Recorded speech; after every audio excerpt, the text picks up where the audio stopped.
নমস্কার, বং ফাইভসের আরও একটি নতুন ব্লগে সকলকে জানাই অনেক অনেক ওয়েলকাম।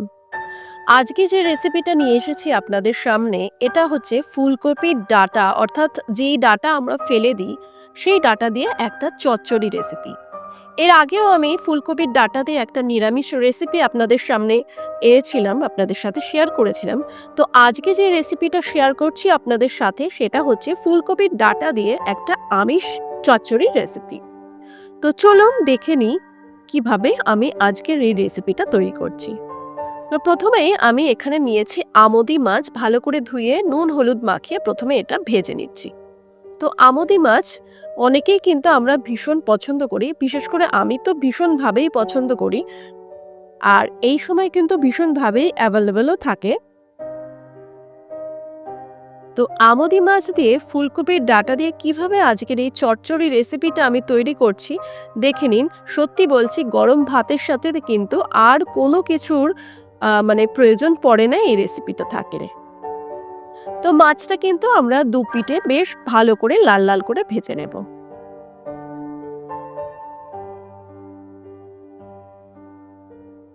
ফুলকপির ডাঁটা দিয়ে আমি এর আগেও নিরামিষ রেসিপি আপনাদের সামনে এনেছিলাম। যদি সেটাকেও দেখতে চান, অবশ্যই কিন্তু আমার চ্যানেলটা সাবস্ক্রাইব করে পুরোনো ভিডিওটা দেখে নেবেন।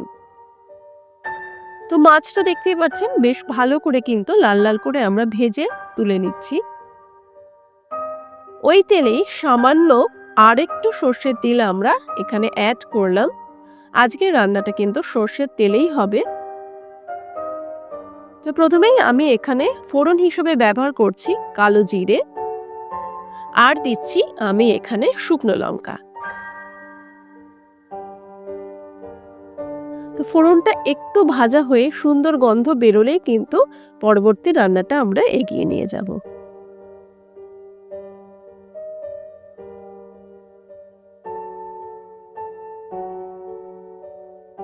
তো এখানে দেখতে পাচ্ছেন, আমি কিন্তু এখানে ফুলকপির ডাঁটা নিয়েছি, সরু সরু করে কেটে নিয়েছি। আমি এখানে মূলো, তাও কিন্তু একই রকম ভাবে সরু সরু করে কেটে নিয়েছি। আমি এখানে বেগুন, আর নিয়েছি আলু। তো প্রথমেই এখানে সেই কড়াইতে, অর্থাৎ আমাদের যখন ফোড়নটা একটু ভাজা হয়ে যাবে, তাতে দিয়ে দিলাম ফুলকপির ডাঁটাগুলো।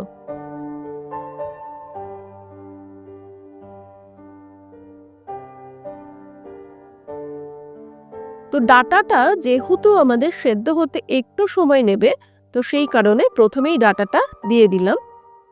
তো একটু যখন ভাজা হয়ে যাবে, তাতে আমরা দিয়ে দিলাম এবারে মূলোগুলো।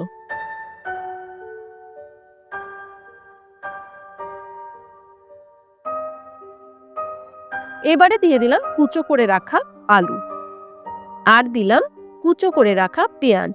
এখানে আমি মাঝারি সাইজের একটা পেঁয়াজ ব্যবহার করেছি। এবারে সমস্তটা কিন্তু আমরা বেশ ভালো করে একটু নাড়াচাড়া করে নেব।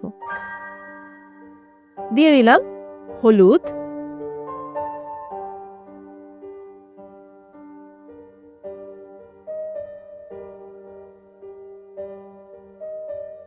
হলুদ দিয়েও কিন্তু আমরা বেশ ভালো করে নাড়াচাড়া করে নিয়েছি। সমস্ত কিছু যখন একটু ভাজা হয়ে গেছে, মাঝখানে কিন্তু আমি একটু ঢাকাও দিয়ে রেখেছিলাম, যাতে ভাজার সাথে সাথে সমস্তটা সেদ্ধ হয়ে যায়। তো এরপর আমরা এখানে, যেহেতু চচ্চড়ি, কোনো বাটা মশলার কিন্তু ব্যবহার করছি না, দিলাম এখানে আমি আদা কুচি, রসুন কুচি, কাঁচা লঙ্কা আর টমেটো কুচি। তো কাঁচা লঙ্কা কিন্তু অবশ্যই আন্দাজ মতন দেবেন, আপনারা যে যেরকম ঝাল খেতে পছন্দ করেন সেই হিসেবে। চচ্চড়ি মানেই কিন্তু হচ্ছে একদম চটজলদি একটা রান্না। তো সেই কারণে কোনো রকম বাটা মশলা কিন্তু ব্যবহার আমি এখানে করিনি। তো সমস্তটাই কুচো করে রাখা, আর এটা কিন্তু তৈরি করতেও ভীষণই কম সময় লাগে। এরপর দিয়ে দিয়েছিলাম সামান্য নুন, অর্থাৎ তো স্বাদ মতন অবশ্যই, দিয়ে ভালো করে কিন্তু নাড়াচাড়া করে নিয়েছি। এবারে আমি এখানে গুঁড়ো মশলা ব্যবহার করছি। আমি এখানে জিরে গুঁড়ো, হাফ চামচ মতন দিয়েছি ধনে গুঁড়ো। তো জিরে গুঁড়োটা কিন্তু আমি 1 থেকে 1.5 চামচ মতন ব্যবহার করেছি, আর দিয়েছি কাশ্মীরি লঙ্কার গুঁড়ো।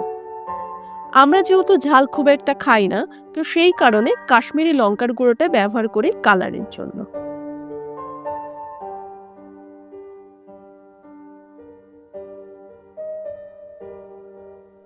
এবারে দিলাম সামান্য জল, যাতে গুঁড়ো মশলাগুলো সমস্ত সবজির সাথে ভীষণ ভালো করে মানে মাখা হয়ে যায়।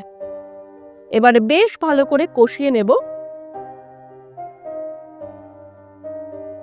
ঢাকা দিয়ে কষালে কিন্তু রান্নাটা তাড়াতাড়ি হয়ে যাবে। তো দেখতেই পাচ্ছেন অনেকক্ষণ ধরে কিন্তু কষিয়েছি।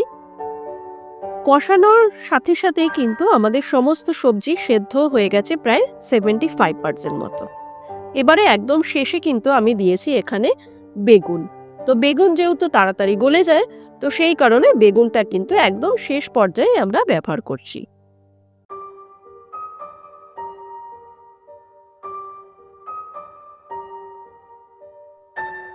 এবারে দিয়ে দিলাম আন্দাজ মতন জল, যাতে সম্পূর্ণটা একদম ঠিকঠাক মতন ভালো করে সেদ্ধ হয়ে যায়। তো ঢাকা দিয়ে রেখেছিলাম, অবশ্যই এটা কিন্তু ঢাকা দিয়েই রান্নাটা করতে হবে। তো আমাদের কিন্তু সমস্ত সবজি বেশ ভালো করে সেদ্ধ হয়ে গেছে। একদম লাস্টে কিন্তু দিয়ে দিয়েছি ভেজে রাখা মাছগুলো। মাছ দিয়ে কিন্তু খুব বেশি আমরা ফোটাবো না। তো মাছটা আমরা দিয়ে কিন্তু মিনিট ২-৩ মতন ঢাকা দিয়ে রেখে দিয়েছিলাম। নামানোর আগে সামান্য দিয়ে দিলাম চিনি, টেস্টটাকে ব্যালেন্স করার জন্য। সমস্ত সবজি কিন্তু একদম সেদ্ধ হয়ে গেছে, রান্না কিন্তু একদম প্রায় কমপ্লিট।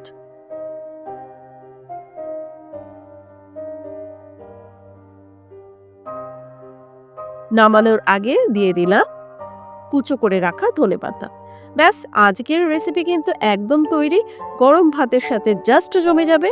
আশা করছি আজকের রেসিপিটা ভালো লেগেছে। ভালো লেগে থাকলে কিন্তু অবশ্যই সাবস্ক্রাইব করবেন। পাশে থাকার বেল আইকনটা কিন্তু অবশ্যই প্রেস করে নেবেন। আমার ভিডিওর নোটিফিকেশন আপনারা পেয়ে যাবেন। নমস্কার, সকলে খুব ভালো থাকুন। পরবর্তী নতুন কোনো রেসিপি নিয়ে আসছি খুব তাড়াতাড়ি।